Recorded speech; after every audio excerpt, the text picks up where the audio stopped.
started and just want to welcome everyone and also just let everyone know that this meeting is being recorded. So we will post this up on our YouTube page um, sometime after our meeting, either after our meeting tonight or sometime early tomorrow. And we'll go ahead and share that with our contact list and also on social media as well.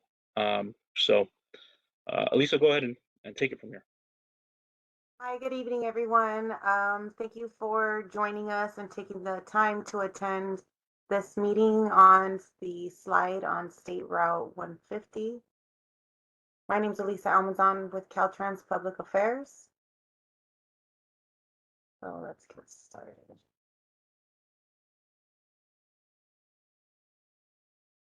So here's the agenda for this evening. We're going to start with introductions, project description and update, project presentation.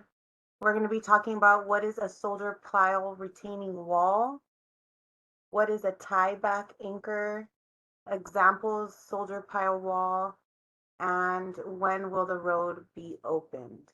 And then you'll have time for questions and answers after the presentation.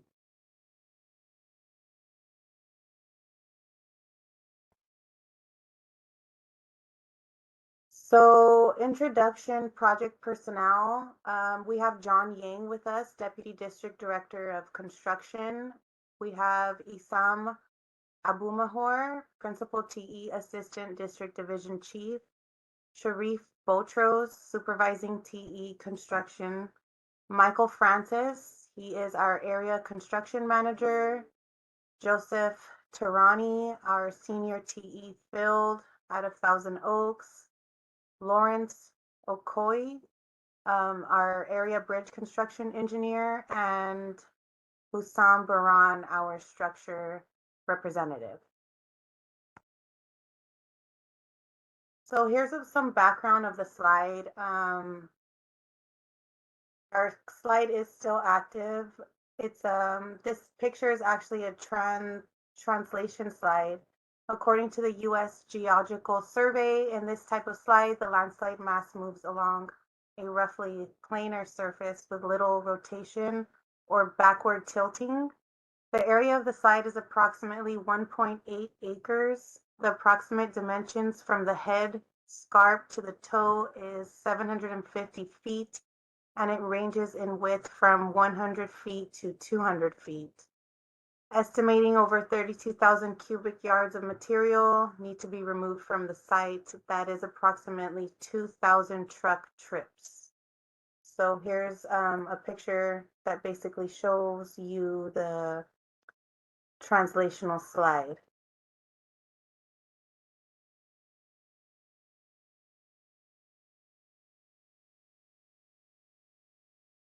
And in this photo is a picture of the slide. The top of the slide, which is called the head scarp, all the way down to the bottom, which is called the toe.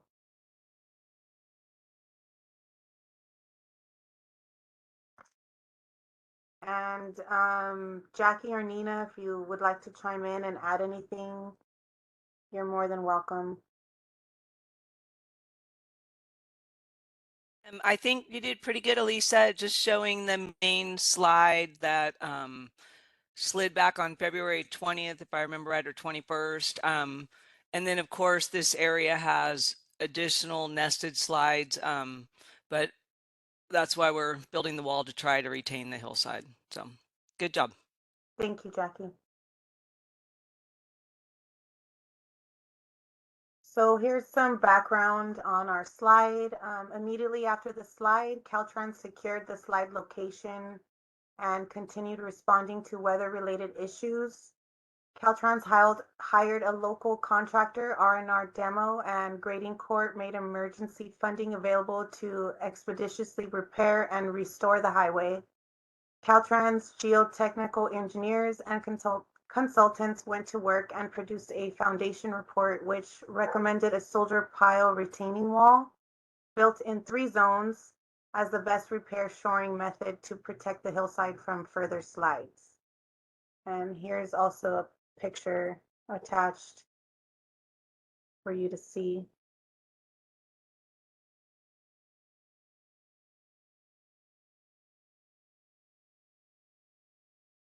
Project description. The intense rainfall event this past winter caused mud flow in the saturated hillside westerly of SR 150 at post mile 5.0 in the city of Santa Paula, completely blocking the road. After multiple soil tests were conducted, Caltrans chose to build a soldier pile retaining wall. And that is officially started construction already.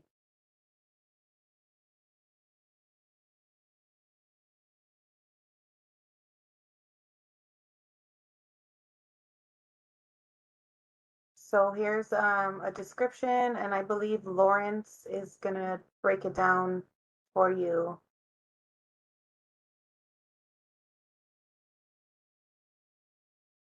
Yes. Before I continue with, could you go back to slide number 4? Sure.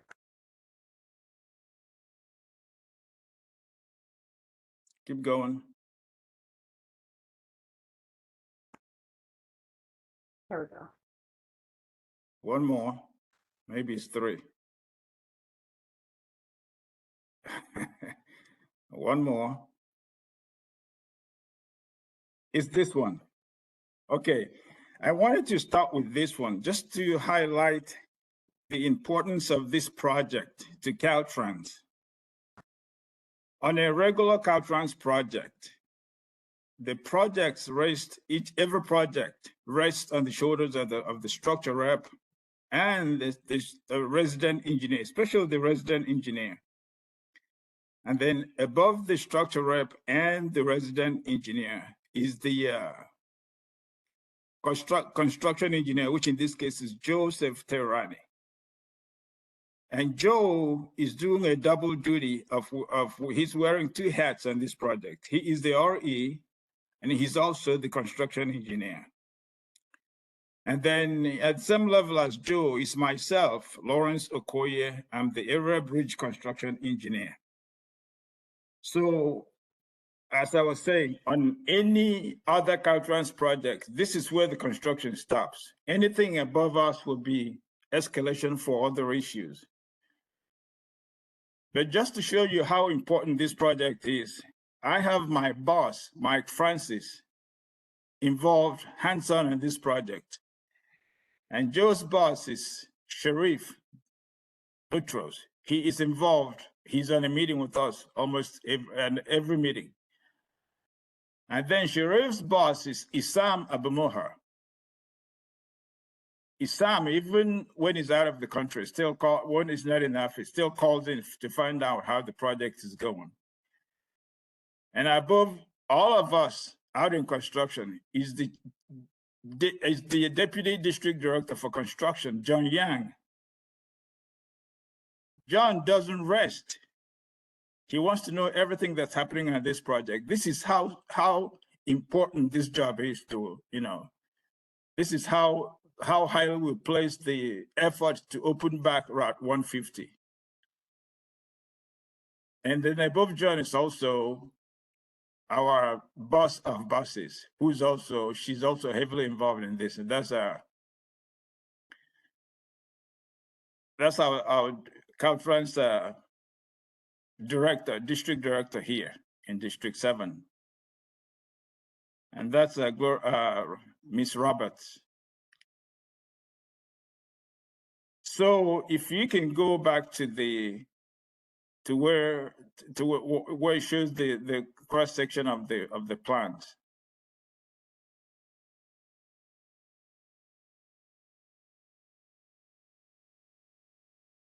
Okay, right here. Okay, so as you had said earlier, right after the rains, Caltrans went to work. Out geotech sections, they had boring rigs out there, drilling, studying, and they studied the soil conditions there, and they produced their foundation report in record time, which led the designers to decide this is how long of a retaining wall we need. They decided to use the soldier pile wall because of its top-down construction.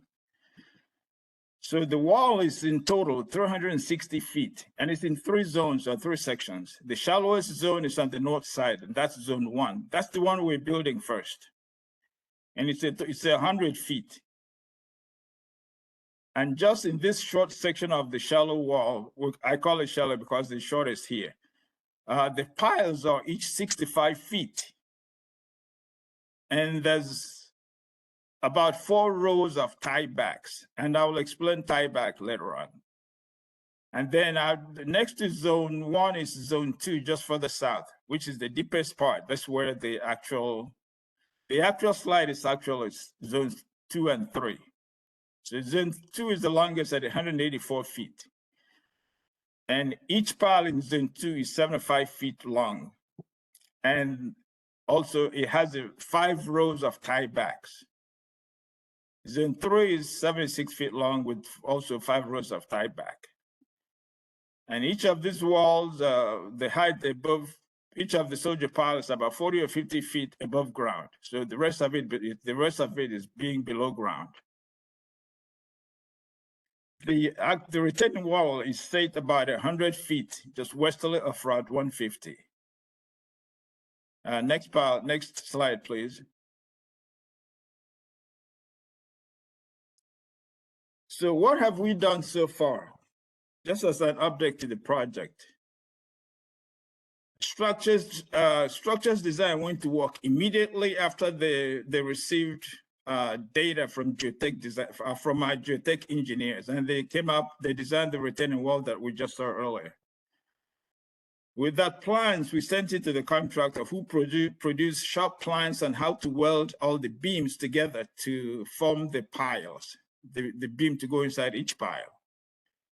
And normally in a Caltrans project, review of shop plans can take anywhere from 15 days to 45 days. But on this project, our functional groups reviewed, everybody put in their best. We were approving shop drawings in 3 days, 4 days, 5 at the most. Meanwhile, while all this were going on, while design was producing their design, where contractor was working on their shop plans and we were reviewing it, out in the field, we were busy sourcing all the materials that would be needed to complete the project. This included shopping for beams. We have beams, we source beams from all over, but we eventually got enough beams closer to us instead of hauling from out of state. Also wood laggings, we were able to get enough wood laggings locally.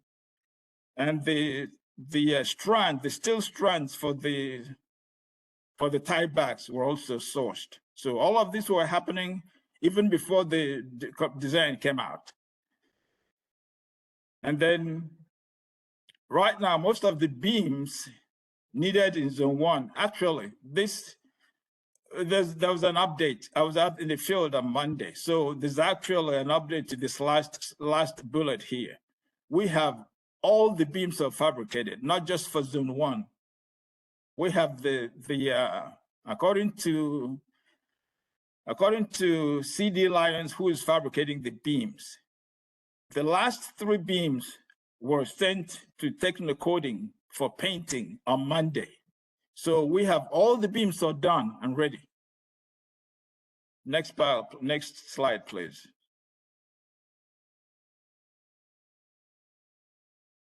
At the same time, while all this was going on, our right-of-way was busy getting into agreements with property owners at the site.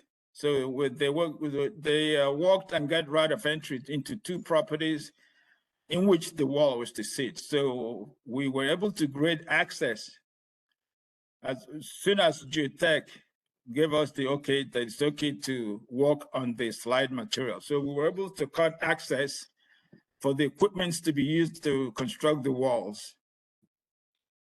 And then with the building of the access road, the emergency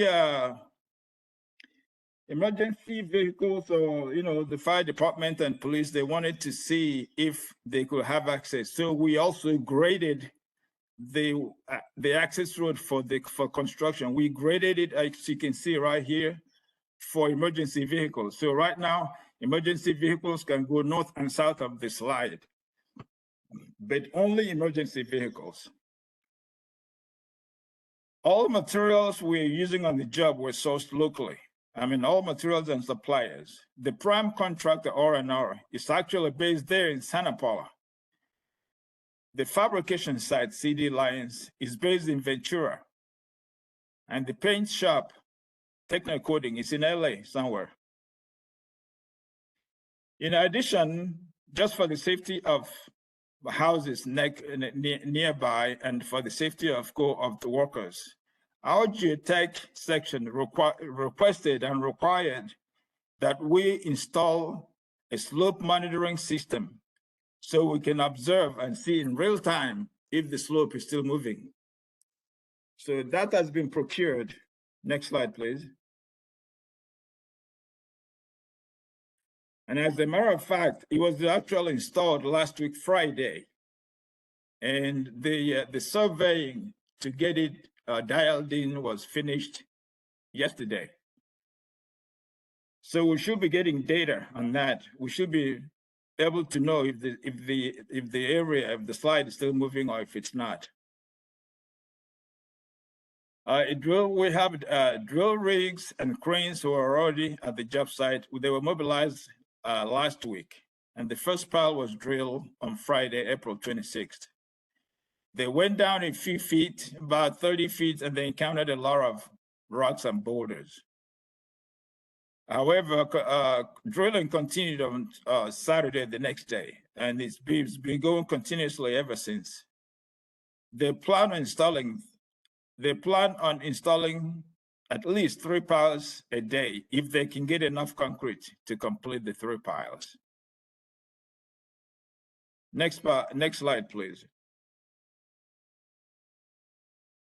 So what is a soldier pile retaining wall, and what are tieback anchors?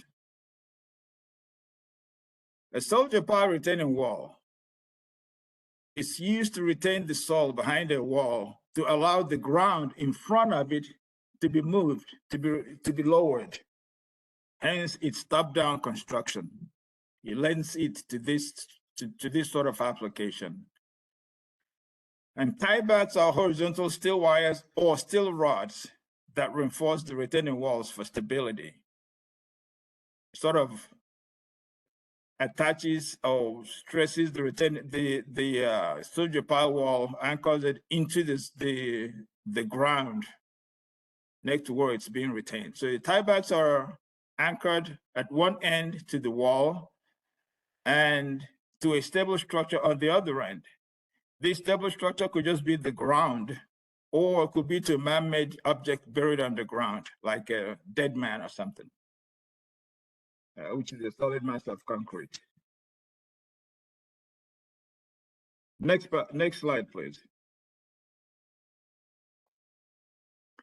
Okay, here's the schematic of the actual tieback. So you can see there's an unbonded length which stretches when it's pulled tight against the hole, and then there's the bonded length which stays bonded to the ground that's put in there. And then after the hole is first drilled, usually at 15-degree inclination, and then the strands, or the tendon as it's called, the assembly of the strands or rod is centered into the hole with centralizers. And then that hole is filled with high strength grout. And as soon as the grout sets or reaches a certain strength, in this case, 2,880 PSI, or at least 7 days, then the system gets pre-stressed. And that's when the load is transferred. That's when it pulls tight. It pulls the soldier pile wall against the side that is being retained. That's how tiebacks work.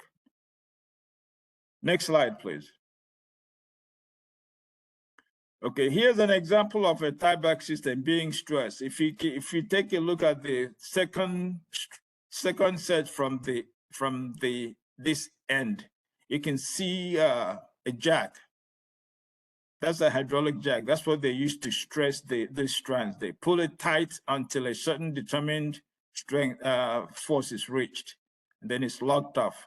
And that lock off force is transferred into the soldier pile, and it holds the ground behind it permanently, at least for the design life of the wall. Next, please. And then here is an example. This is actually the same project. It's an example of a finished soldier pile wall. So the soldier pile, when it's done, it doesn't look that pretty because it's just lots of wood laggings, spanned between beams. So to make it look nicer, there's a concrete fascia is usually used to pretty it up. In this case, they use a sculptured shotcrete to make it look nice. So it's really, sometimes it can be very pleasing aesthetically. So that's what we're trying to do here. We also do have architectural treatment on this project. Hopefully it'll look as nice as this. Next file. Okay. As far as the schedule is concerned, we are planning to work the contractor 7 days a week, days and nights, as far as materials and supplies will allow. The estimated completion date has slipped a bit. We are now expecting sometime in late June. And that's when we look to open at least one lane. And then, but that date is subject to change based on the delivery of materials, field conditions, and weather. But we are optimistically hoping that we can meet that date. Updates will be sent via email, posted to social media, and then residents can email the project us at the link shown here, sr150slide@dot.ca.gov. Next file. Next slide. All right. Thanks, thanks, Lawrence, for yeah. If anyone has any questions, please. Yeah, and how we'll do it is you'll be able to raise your hand, and I could unmute you, and you can ask your question. So I'll go ahead and give you time to do that. We actually got a question already, which was, how much is the project going to cost?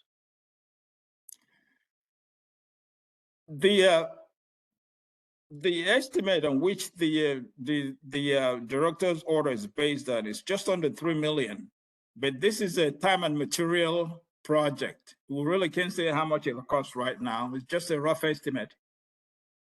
As we run into more difficult situations, the cost may go higher. And if everything goes as we hoped, we think it'll be closer to the estimated cost of I forget exactly how much. I can look it up. But it's just under 3 million. Okay. I have a question here from, I have initials AVR. I will unmute you right now. So go ahead and be ready.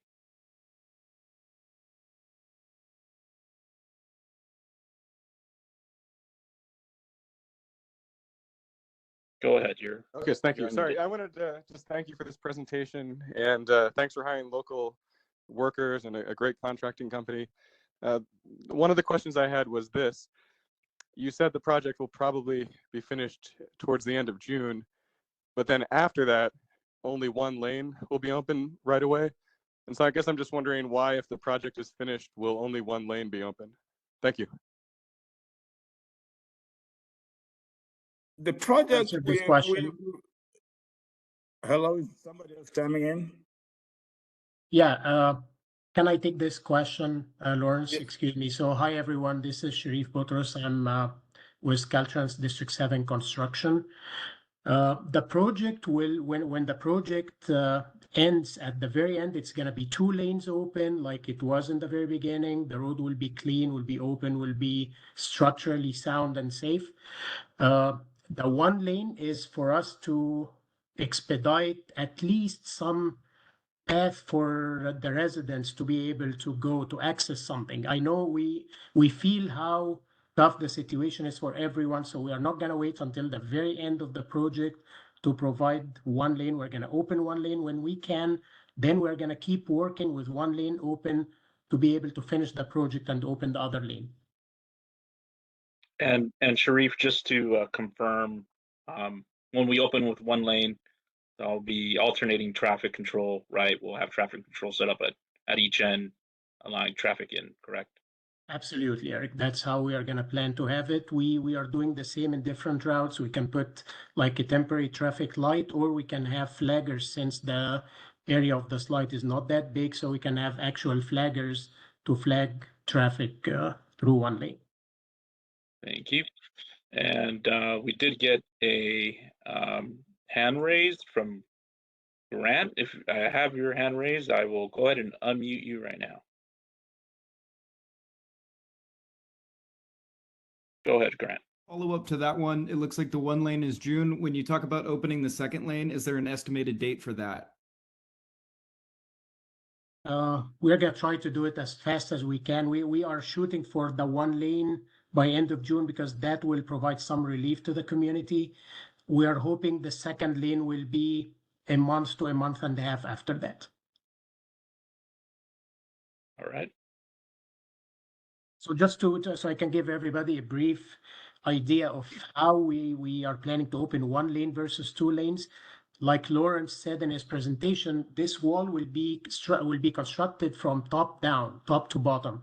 So as we build the tiebacks and the wood lagging, after we put all the beams in the ground, then we reach certain level of or certain number of rows of the tiebacks and the anchoring that will allow us to excavate or remove the dirt behind the wall to certain depths that can allow us to open one lane safely.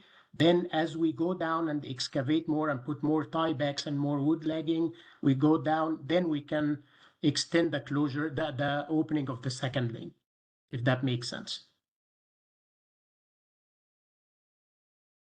Okay, thank you, Sharif. I do have something in the chat. Will workers be able to access the one lane? Sorry if I missed it, but I did hear you mention residents specifically. So I think, Betty, you're referring to workers people who work in the area. Yeah, we're going to, once we reopen to one lane, one-way control, traffic control with either a flaggers or a temporary traffic signal, that will be open to all traffic, not just residents. So people who would, go to school in the area, Mupu schools there, and also Thomas Aquinas, and people who work at those schools as well. And we also know about the agricultural industry and how important that is to the region and to the community. So yes, people will be able to get through. Thank you for your question. And I'll just go ahead and reiterate, if you have any questions, you can pop in the chat. You can raise your hand. I don't see anything right now, but go ahead. If you have a question, please ask. All right, we have Mary who just raised her hand. I will unmute you right now, Mary.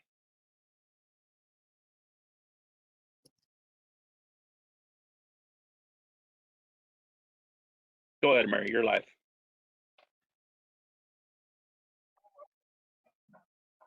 Hi, can you hear me? We can hear you, Mary. Great, thank you. And thank you so much for the update and for all the work being done on this. I also saw in an update from Caltrans that grading is almost finished for an access road across the slide. And I wondered, is there any chance of the public being allowed to cross that on foot? Mary, thank you for this question. And I was, I know how it feels when you have an access road and we are announcing it to the community that we are building access road. This might have been a misunderstanding. This access road is purely done for construction equipment. It's going to be heavily used with construction equipment at all times. Like Lawrence said, we're planning to have operation going on this project 24/7 as much as we can, of course, and as much as material and supply is there. So it's going to be very unsafe for the public to use it either on foot or like driving with vehicles. We opened it and we graded to be used also by emergency responders, which is something we work closely with our partners in LA County Sheriff, Ventura County Sheriff and Fire Department and the medical response, just so we can provide for access in case of emergency. This is just going to be for emergency use. But for the public, it's really going to be very unsafe to use, so it's not going to be allowed for the public. Okay, we do appreciate the emergency access. Thank you. Thank you. Thank you, Mary, for your question. We have some more questions now. I will go ahead and move it to Clark. Clark, I will unmute you, and you should be ready to go. All right, Clark, you're live. Yeah, just talking about that footpath again. Your road access looks quite generous. In typical lane, 12 feet wide. Looks like you got about 20 feet. Why can't that K-rail push about 3 feet over to provide a walking path?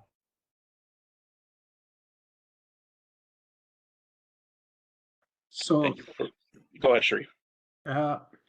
grading this road took many days to make it to what it is now, and that is the maximum that we could achieve without starting to actually encroach into that, making the slide in an area that we don't want to be. So when you are working on an active slide and you are trying to do construction to stabilize it, essentially there is certain parameters you are working with that you don't want to go past. And for an access road for construction equipment, there is, it can be open the way it is now, but the way this road is now is not designed for public. If that makes sense, it's not per our standards for a road that's open for public or for pedestrians. Plus, the equipment that we are planning to put there is not the typical equipment that you will see on a construction site. It's not just trucks. It's actually going to be cranes. It might be, drilling machines, which are pretty substantial. These things might have stuff hanging out from them. It's not like, it's not equipment that pedestrians can be walking next to, even if there's just K-rail protecting them. And, I understand that 3 feet to extend this road or 4 feet and just put another row of K-rail might sound logical, but trust me, when you are working on this slide and you are trying to make it as safe as possible for equipment with their loads and for the way we want to build it, it's not easy to add these 3 or 4 feet. That is the maximum width we could build this road to. Yeah, but your construction site's well up from where the road bed is. Construction site is, but no, I understand the construction site is, but the equipment will use this road to access, to go from one side to the other and to access the construction site also. And that equipment, because it's all roadworthy, wouldn't be wider than 8.5 feet when it's moving. I understand outriggers, the equipment gets wider when it's operating. I just don't see why 3 of that 20 feet couldn't be taken to make a dirt path, not a road bed, just a dirt path, so somebody could just walk over it. Just asking. Your concern makes sense. Let me look more into it and see if there's any possibility to do it. When we looked at it first and when we were constructing it, that was the maximum we could achieve. But we will take another look at it and we'll see what we can do, if this can be possible in any way. I'd appreciate it. And just to add to Sharif's comment, even us here building the wall, our geotechnical department is not even letting us build access into where all the locations we want to work, we are willing to work because of because the slide may still be active. That's why they are waiting for the monitoring system to go into effect.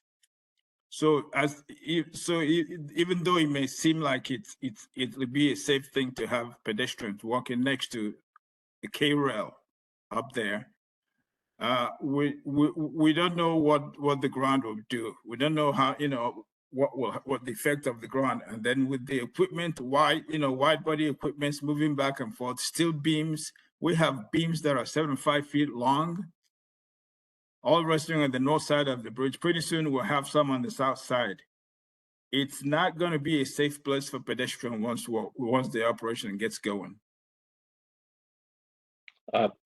Thanks, Lawrence, for adding to that. I have Jacob Temple here with your hand raised. I will go ahead and unmute you now. All right, go ahead, Jacob. And for your work. Just to add to Clark and Mary's point from before, you mentioned that for emergency purposes, the road would be able to be cleared. And I just wanted to put this out there, but I'm a first responder, and currently I've been finding it very difficult, if not impossible, to make it to work. A lot of the time on account of time constraints, and that's basically because of the state road closure. So not a question, but I just wanted to put that out there. So that it's putting me as a first responder, I'm compromised. So. Yeah, thanks, Jacob, for your comment. And we are aware of the hardships that this slide has caused, and it's really something that the community has been dealing with for quite some time now. And we're setting an aggressive schedule and hoping that we can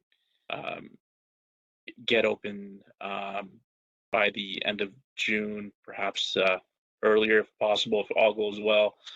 But we'll continue to keep the community update on that schedule if that timeline shifts. We just want to thank everyone for your patience through this whole process, and we really want to make sure that we reopen safely for motorists and for pedestrians and all users of the road. The next question we have hand raised up is John with the initial D. I will go ahead and unmute you now.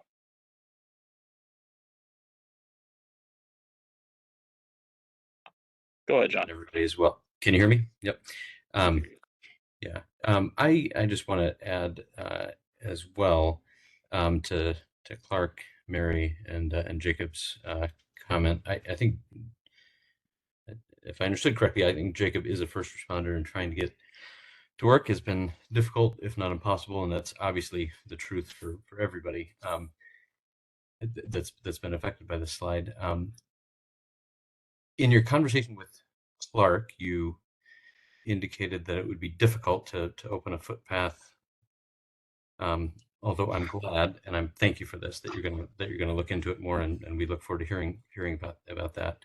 But you indicated it'd be maybe difficult to open it 24 hours a day. Given that there are so many hundreds of people affected by this slide, some deeply, and by the fact that it's just been sitting there for the last couple of months, I wonder if there's any way that I mean, of course there is. I just wonder, would you do this? Would you set a schedule and say we're going to open it, for 30 minutes during a break in the morning, 30 minutes when people are taking lunch, and maybe 30 minutes at 5 o'clock in the evening, and make sure that that people can walk through during that time, and then let people set up shuttles and all sorts of stuff on the other side of the slide. It's a very easy thing to do, it seems to me, and I wonder whether that's something you'd be able to open up. Yeah, John, thanks for your suggestion on that. And Sharif, you want to go ahead and answer? Yeah, thank you, John. This is again, it's a valid point and a very valid question. Now, what we are concerned about, like Lawrence said, is working or walking on an active slide. This pathway or this road is on the slide area. There's absolutely no guarantee that this slide is not moving or anything will happen to this slide. So, as construction and construction equipment, it's a risk we take every day. We do everything as safely as we can, but we work in construction zones. That's what we do.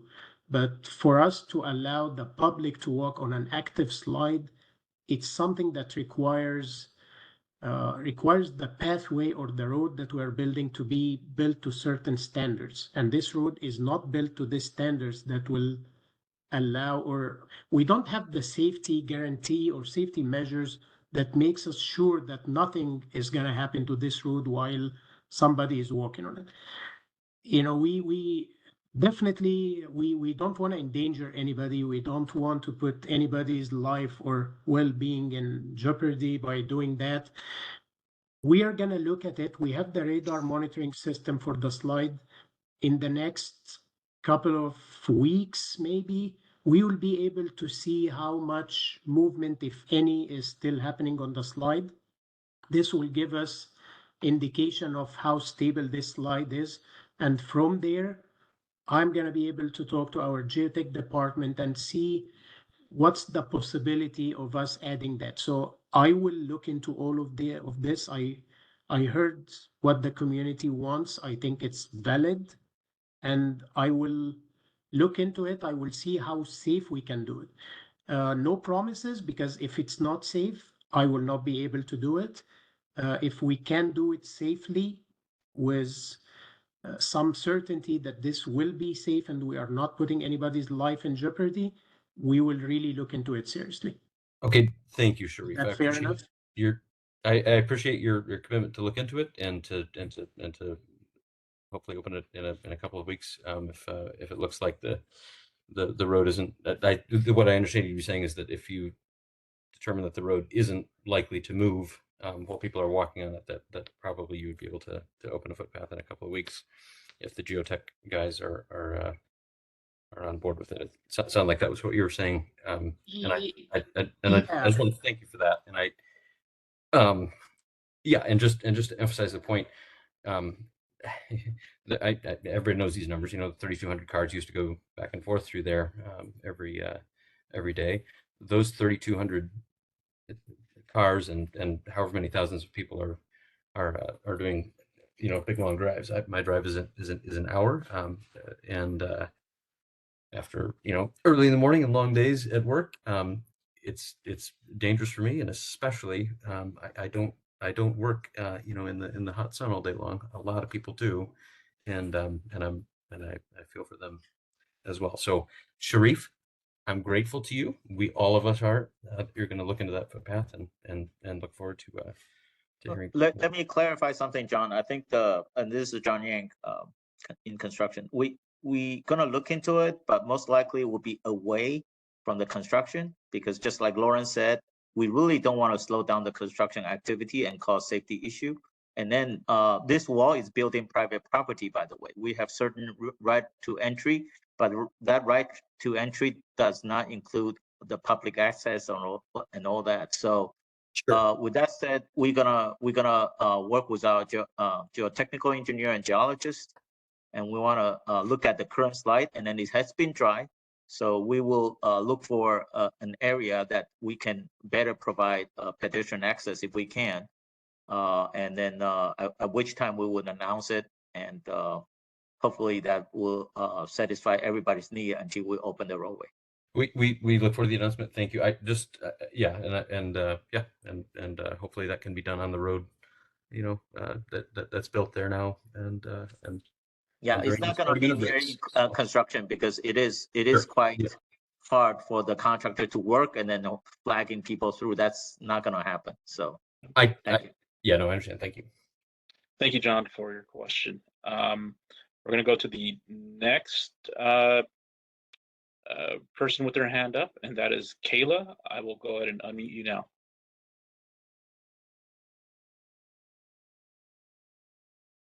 This presentation and the update. I live near the KOA, so I'm probably, along with my neighbors, some of the people that are driving the farthest. But what I've also heard since living here is that this location slid last year.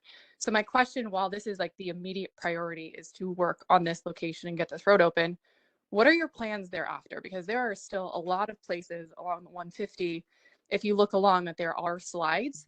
So are there going to be actual research done along the rest of the 150 so we don't have to open this one location and then have something happen the next rain? So my question is, what are you guys doing in advance after this is opened? Geotech, are you able to answer this, please?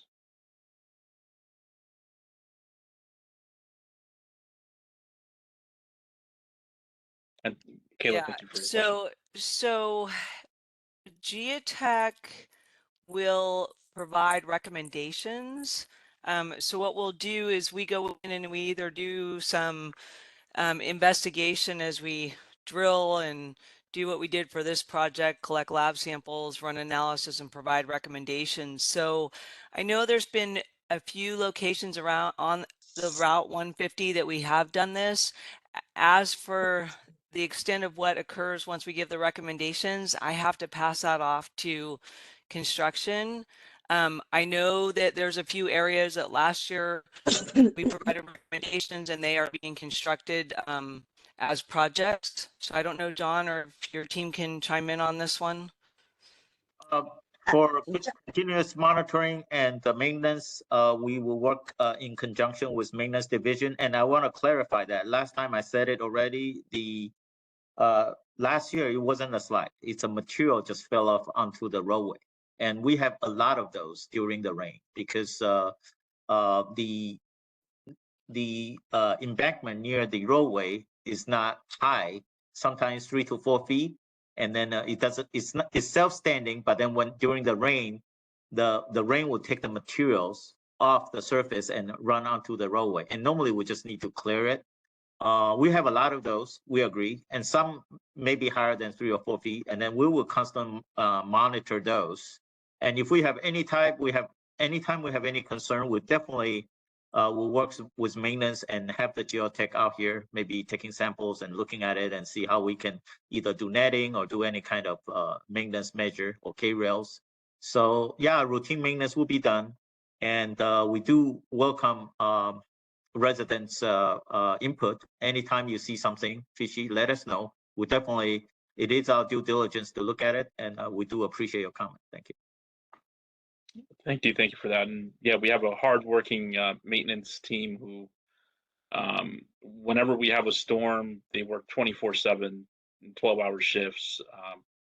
There's a really good superintendent in that area, Brian Gaudenzi, who's very familiar with State Route 150 and does their round robins every time during a storm. So it's definitely something that they keep an eye on. And whenever they need to elevate it up the chain and get our other divisions involved, they will. So we'll go on to the next question, and we have Mark. I will go ahead and unmute you.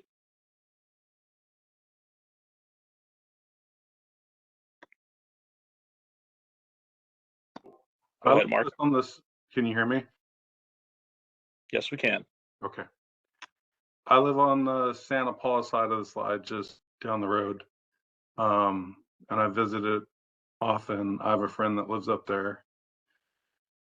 And yeah, just to kind of go back to the access road, I very much appreciate that you guys built that so that there's the emergency responders can go on either side of the road. That's very important for the residents on both sides. But it looks like that road, yes, is at least 20 feet wide. That is your public access way, right? Because that's right over the highway. So there's no private property involved with the direction of that access road. And your construction of the wall is significantly upslope from that access road. And I understand that you're going to be bringing equipment across the access road to bring some of that stuff up. But you do have those guardrails. You did bring that equipment right over the slide, and that crane looks like it's 100,000 pounds at least. Doesn't look like there's any visible movement of the slide at the foot, so below that road that you built. So it does look very stable. The road looks like it was built very, very well. Very impressive on how that's built.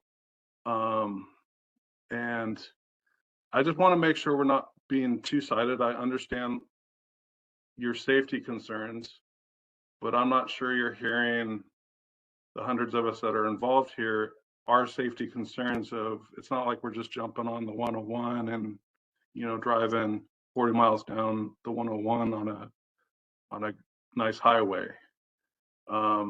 Taking the 33, which isn't in wonderful shape, and back roads through Ojai and the 150, all very windy roads, all very congested.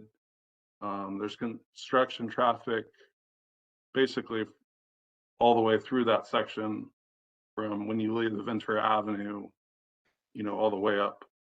And there's huge safety concerns. I'm really concerned that one of these people that's involved in this is going to get killed because they're not used to driving these roads. They're not used to doing that. So I want to make sure we're weighing the safety of having all these people go around versus what might happen if you were able to move that K-rail over, which would be protection between your equipment and the people. 3 feet's plenty of trail. It doesn't look like that road's going to go anywhere. We know that you took equipment over that road. It hasn't moved. And I really want you to look at that very closely and understand how much this is affecting the people involved here and their safety. And see if there's a way to do this using that access road that is the public right of way. That's right over the highway. There's no private property involved by using the trail there. I really want you to look at that, and I really thank you for your efforts. Thank you, Mark. Anybody want to address that? Sharif Yes. or John? Go ahead. Yes, Mark, thank you. And trust me, we feel for you. Trust me, we know how much burden this has put on the community. And trust me, we are expediting this project like no other project I have worked in personally. And yes, we will look into this. Like I said, we have this radar monitoring system that is essentially have stations along the slide, and it will tell us if there is any movement, even if it is a minor movement.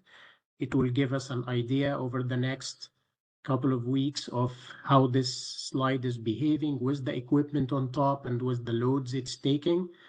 And we will look into this. Thank you. And then can you clarify if the road is built on public or private property? The access road is on private property, and that's why it is a concern for, we do have right to enter. This time it's limited to construction activity. But like I said, there are a lot of things that we need to work with Geotech about because construction, our employees and also contractors' employee, we are constantly on the lookout. But then if we open to public access, we gotta ensure it's safe, that when you pass through, that we cannot just keep telling our folks to watch for your safety, or you basically constantly watching what's going on around there. So we definitely take your comments, especially a pet pass. We will look at various routes, but then again, this is the active slide. We need to work with our Geotech, and we can have certain proposal, and then we'll talk to our Geotech engineer to see whether it's feasible.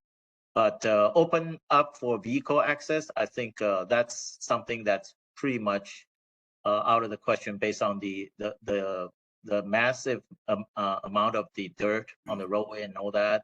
the access road is through a private road, but then it's with the understanding we just use it to build a wall with inside of their property and everything. So that's the current understanding of the property owner. And then also it's basically it's how we acquired our right of entry. But again, like I said, we can look into other pedestrian crossing through the mount or anything. We will have some idea, and then we definitely need to work with our geotech people, and then they're the one that basically will determine whether this thing is dry enough and is really, like everybody said, not moving anywhere, because things are not moving anywhere until it start hitting your head. That's basically what we learn from any type of landslide, because it normally comes without warning, and our worker and your safety is our utmost concern. So I just want to stop at that. We will definitely take your comments. We'll definitely look at it, and then we will respond accordingly. Thank you. Thank you, John, for clarifying that. Next person up with their hand up is Mary. I am unmuting you now.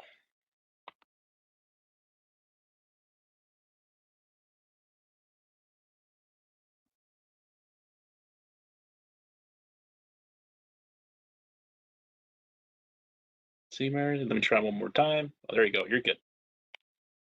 Hi, sorry, that actually must have been a mistake. I don't think I had the hand clicked, but thank you for Okay. unmuting me. I'm good. I will go ahead and lower your hand and mute you back.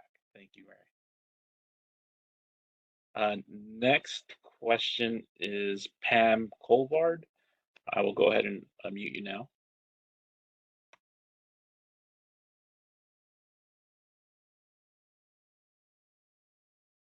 All right, go ahead, Pam. Hi, thank you so much for keeping us updated. I've been sort of the point person up here, and I try to pass on information through our social media page. So we do appreciate you guys keeping us updated. My question is not necessarily about the slide area, but about the undermined area by Thomas Aquinas. It's our understanding, nothing official from Caltrans, and that's why I want to hear from you, that that has been repaired and that is no longer an issue. Am I clear on that? My understanding from my team is that yes, this has been repaired, and the road has been open now. The one lane that was closed has now been opened. Okay, that's great. Okay, thank you so much. And again, if you would just continue to keep us updated, I think as frustrating as it is for all of us, at least information does give us some type of power. I think we feel like at least we know we're not in the total dark. So I appreciate that. And Absolutely. again, thank you. Thank you, Pam. Thank you, Pam, and thank you for, of course, sharing information with your neighbors and your friends. You're a big help, and you're probably an extension of our public affairs office. So really, really thank you for spreading the word and informing your fellow neighbors. You're welcome.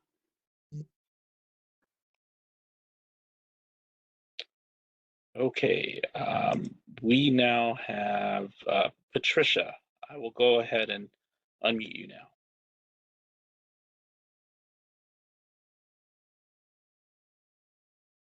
For all this information, and I want to reiterate that we really appreciate everybody working super hard.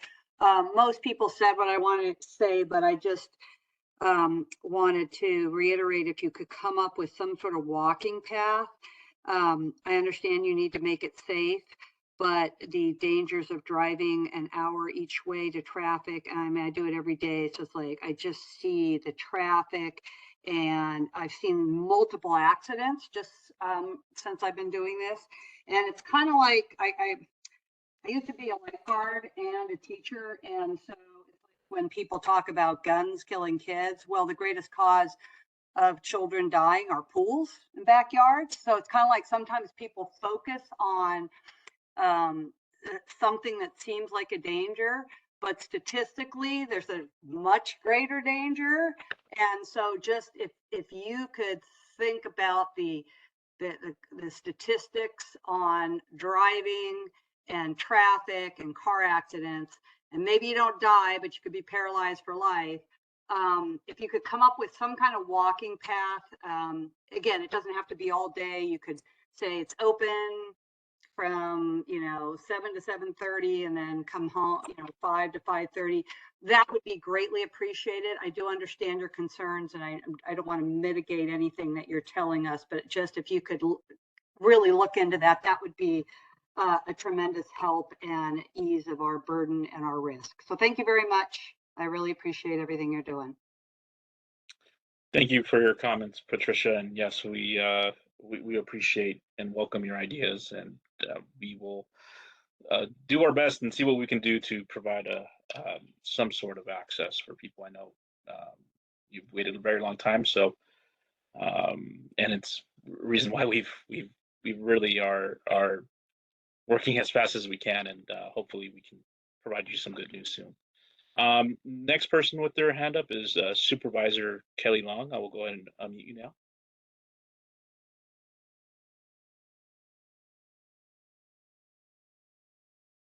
Go ahead, Supervisor.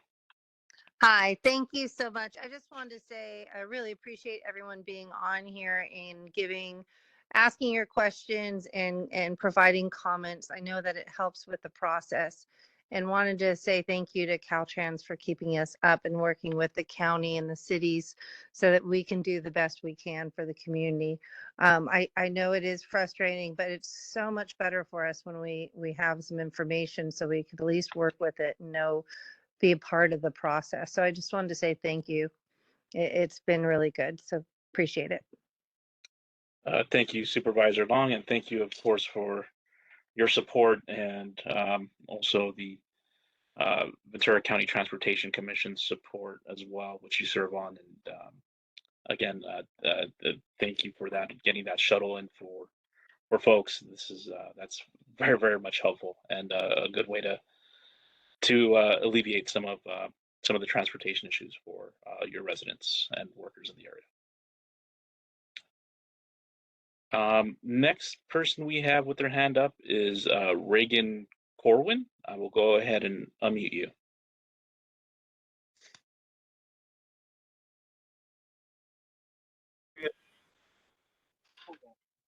I was curious on what the life expectancy is of the wood retaining wall, and if that's expected to last a long time, or if it's just a temporary thing while things are being done now.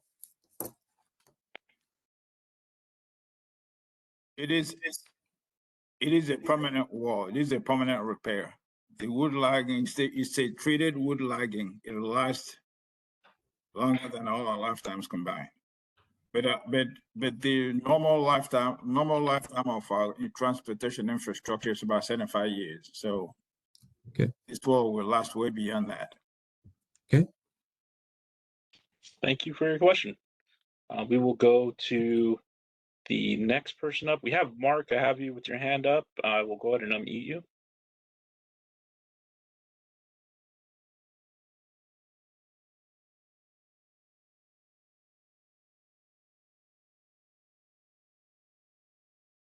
Sorry, can you hear me now? We can hear you. Okay. Is this a follow-up question? Because I'm not sure if John Yang and I are not on the same page, but the access road starts at the roadway and it goes over the slide and comes down on the roadway, and it's a straight access road. The highway is the public access road, is the public right of way. And in addition, Caltrans has an easement on either side of that road.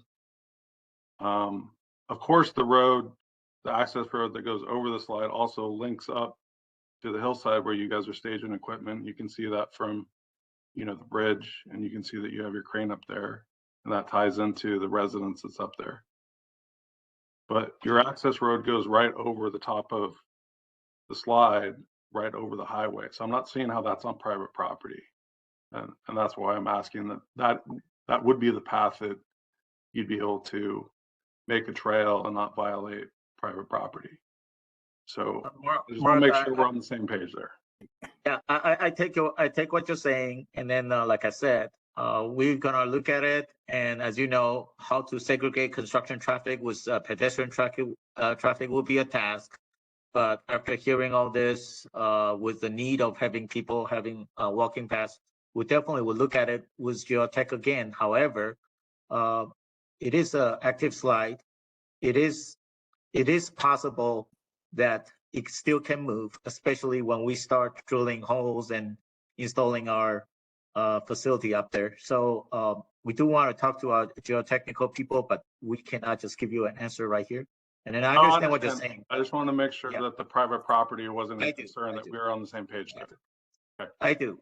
We will look into within our right of way how to carve a path. That's gonna be even. That means we have to, do a little bit more and piling up some dirt, just make a path. But we will figure it out.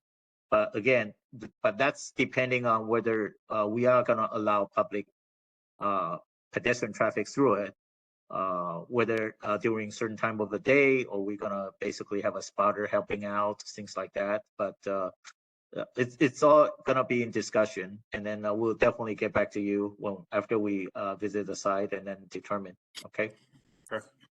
And there is also another component to that, John. It's not just the active slide zone. It's the storage area for the construction project. Right now, we have only 14 of the 45 beams needed. Like I said, they are just north of the access road. It's blocking, those alone are blocking half of the highway. And then the other half is for equipment to move back and forth. And this is not counting all the wood lagging that'll come out there. We have thousands of wood lagging, going to be delivered to the job site. We have to store them somewhere. The construction storage area is the highway, where some of them can be moved up, when we have graded enough access on top, and then they could be used up as the project goes up. But we have, of the 45 beams we need, only 14 is there, and it's already blocking. So there's just the logistics of having pedestrians walking through a construction zone. It's really not that safe. It's not that safe, to be honest. So it may not. I mean, I think it's better for us to wait till we can open the one lane. And again, according to the advice of our geotechnical department, once we install just 2 rows of tiebacks all the way through on the top layer, then we can excavate enough to open one lane. And that's what we are estimating to be by the end of June. We're hoping it'll be sooner. But having civilians, pedestrians walking through a construction zone jumbled up with construction equipment, beams, wood laggings, and everything, it's not really that safe. Thank you, Lawrence. And then I think that point is well heard. And then, but the community has the need. We're gonna look at it. We're gonna weigh between the two. What he's saying is just to make room for making that pedestrian crossing possible, it will be sacrificing some storage. And then also the contractor will become more inefficient, because then the room for him to maneuver on the existing road, because as you know, the road is very narrow through this area. We're gonna lose some spacing, and then it's gonna be hard for him to maneuver. And plus there's some existing activity near the site already for the local residents, because there are people living right in front, as you know. So what he's trying to say is that will basically make us inefficient and may slow down our progress. And then we're gonna make a decision. We're gonna weigh between all odds and then pros and cons, and then we basically will make a decision whether we're gonna make it happen or not. And then we will definitely present to everyone why we make this decision. So thank you for all the input. And Lawrence, what you said is heard, and also Mark, thank you for your comments. All right, thank you. We're going to go next to John Proctor. I will go ahead and unmute you.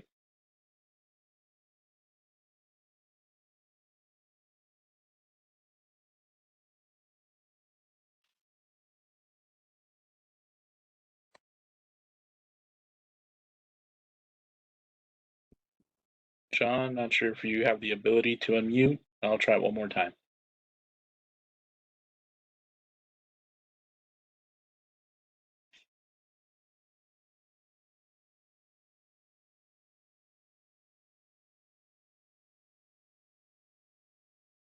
All right, I'm not sure if he's ready or able or is having some technical difficulties, but we'll go ahead and go to the next person, which is Clark. Clark, go ahead. I'm meeting you right now. Yeah, I just wanted to address that, somebody else asked about the longevity of the wall. And the wall that you're proposing looks an awful lot like the wall that was built up in La Conchita after the first slide and didn't quite make it past the second slide. So I think Ventura County would want to know or would like to hear how this proposed wall is different than what was built up in La Conchita. Are you familiar with that? Familiar with La Conchita. I'm not familiar with the wall, but let me see if anyone could. I mean, it's an Apple store and just comparison, but let's see if maybe someone can. No, I don't know. I'm not familiar with that wall. I don't need the answer now, but I think moving forward, Ventura County is going to really want to hear how this wall is different. Jacqueline, can you kind of weigh in why Geotech decided on this wall and then that's not going to answer that's not going to answer the question. John, I can take a stab at that if you'd like. Yeah. Hello, this is Nina Choi. I'm the Chief of Geotechnical Services. That's a difficult question to answer for you right now without knowing how that wall at La Conchita was designed. What I can say with regards to the longevity of this particular wall is the Geotechnical Services staff, we did a lot of extensive testing before we even began with the design of this wall to make sure that all of the properties were spot on. That's why we did the number of borings that we did, why we went a certain depth. So this wall is designed for this particular slide. I know that doesn't answer your La Conchita question, but I can assure you that we took all the precautions from the design standpoint to make sure that. I understand that you're doing that. This is, that second slide resulted in fatalities, tragic for our county. So I just think the county may have been involved in the design of the build that wall. I don't know who built that wall, but I'm sure most of the population of Ventura County would like to know how this wall is different.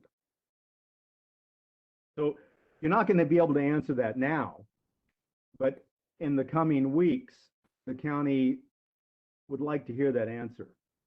Sure, and I understand your concern, but what I will say also is we build everything to AASHTO codes.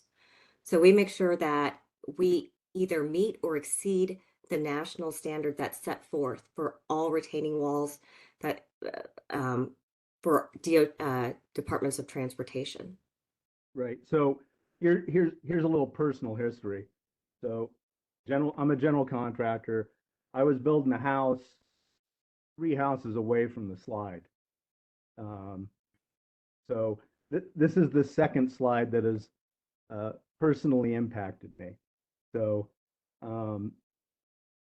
I either from the county, I think the county and Caltrans kind of need to get together and show the citizens of Ventura County and the people that live right there in Mupu how this wall is different. Clark, can you help us by put in the chat the location of the wall that has failed, and if it's right next to a public street, you can use Google Street View, so we have a better understanding which section of La Conchita that you are referring, because La Conchita has a lot of flood damage before, but I'm trying to find from our records regarding a wall that has failed. It We wasn't, probably need to you know, look it was well away from the freeway. I think the slide almost made it to the freeway or did make it to the freeway, but the wall wasn't in proximity to any Caltrans road. I don't know who designed the wall. I don't know who built it. but Yeah. There's an awful lot of, I'm sure there's going to be a lot of people, once they see this wall and say, that looks exactly like what was put in at La Conchita, you know, and came down like a house of cards. Well, chances are, John, if it's John, not, chances are, if it's not in the state right away, it's probably not Caltrans project. I understand that. And Mike Francis has something to say. Go ahead, Mike. I understand that Caltrans is building a wall in a county that had a similar looking wall that failed during a mudslide and killed people. I just think it's something for your PR department to look into. Right. And this is Mike Francis. I'm the area construction manager for structures. And that wall was between the houses and the hillside, correct? I was up, it was at the street. At the county street. Oh, look, yeah. And it, you know. Yeah, the where there were houses. Yeah, the design would have gone through the county. I understand that. And just because they look the same on the outside, you know, their tieback system may have been different. We will have to contact the county. You know, to fully answer your question on that, we would have to contact the county, get the plans that they used for building the wall. Yeah, and I don't want to slow anything down getting the road open, but that was a tragedy for Ventura County. And yes, Yes, yes, yeah. I do remember when that happened. It was many years ago. Yeah. Yeah. Thank you, Clark. And go ahead and email us at Yes. Clark. Go ahead and email us at the email that's on the screen, and send us your contact info and your question. Sure. And John, go ahead. You're next. I think I found the magic button. Thank you. I may have imagined this, but at one time it seemed like there was mention of maybe having two walls, having two tiers. Is this just going to be the one wall, at least for now? Yes, so that's how it's gonna be now. When we were going through the initial design, it was still, you know, we were still speculating and thinking how it's gonna be, what's the right way to do it. We were also thinking of a temporary wall and then a permanent wall later, but we managed, just because we were worried that the material sourcing will be a hurdle, will take way longer in the permanent wall. Constructing the permanent wall will take forever. We actually managed to get everything for the permanent wall faster than we would have been thinking even to design a temporary wall at this point. So it is going to be just this one wall, 300 and something feet, almost 400 feet retaining wall. And secondly, this is kind of wonky. I've been taking aerial photographs, and right now you're on your fourth hole. Am I right in assuming that you're working from the north to south? Yes. Okay. No, I've been seeing progress, and that road does not go directly over 150. It does encroach almost the entire width of it is at least off of where the old road was. So I guess that presents a problem, but thank you for listening to everyone's concerns. Thank you, Mr. Proctor. Appreciate it. We will go ahead and Patrick Maynard. I think I found the La Conchita retaining wall failure. Can I share my screen for a minute? Lawrence, go ahead.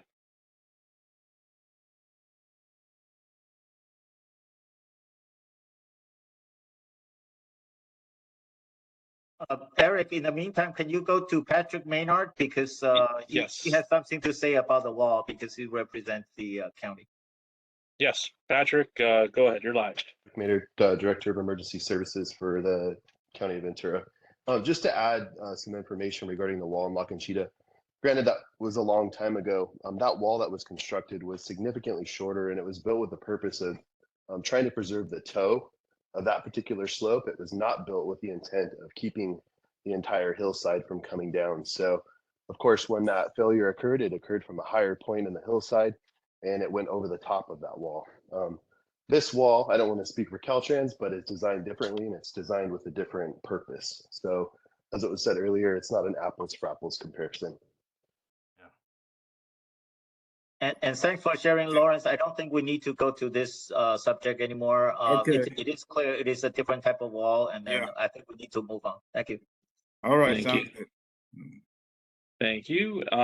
And I have Patricia, you have your hand up. I will go ahead and unmute you. Oh, Patricia, I think you put your hand down. I think that's all we have so far, and we made it just right under 8 p.m. And those are all the questions we had, and we went ahead and went through them. I see him looking in the chat, and we don't have anything in here, so I think we could finish wrapping this up. If you want to say some final words, John or anyone else on the panel. Hey, Eric, can we put that email address, that last page Oh, of yeah. the presentation back up so the public can see that? And if they have further questions, they can send them on in. Of course. Elisa, are you able to put that up, please?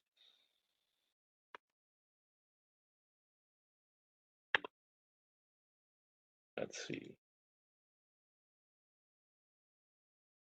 Is that SR150@dot.ca.gov? Something like that. Yes, that is it. That was it. Yeah. And let me see if I can. It was on SR the- 150 slide. Yeah, it was on the last. It was on the last slide, or the last two Yeah. slides, really. Let me try sharing that right now. Okay, while Eric is doing that, I'd like to thank everybody's participation on behalf of the Caltrans District 7. We thank you for your participation, and definitely the biggest action item that we have is we do want to look into a pedestrian path, and hopefully we can find a route within our right of way, so we do not have to involve any other property, and then we will make it safe. We will see.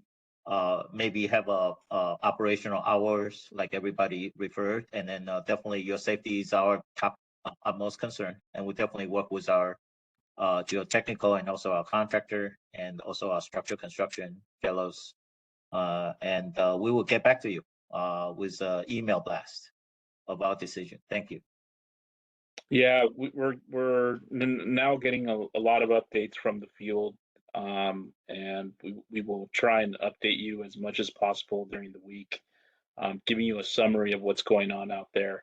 Our public information officer who was on this project, Mike Como, had a family emergency, so he's taken off the project, and we're having several people pitch in, so you might not be getting the same familiar email account when we're reaching out back at you. So this SR150 slide at dot.ca.gov is definitely the best way to get a hold of us. So just really thank everyone for attending. And if you have any questions, go ahead and send us an email. And thank you so much for attending.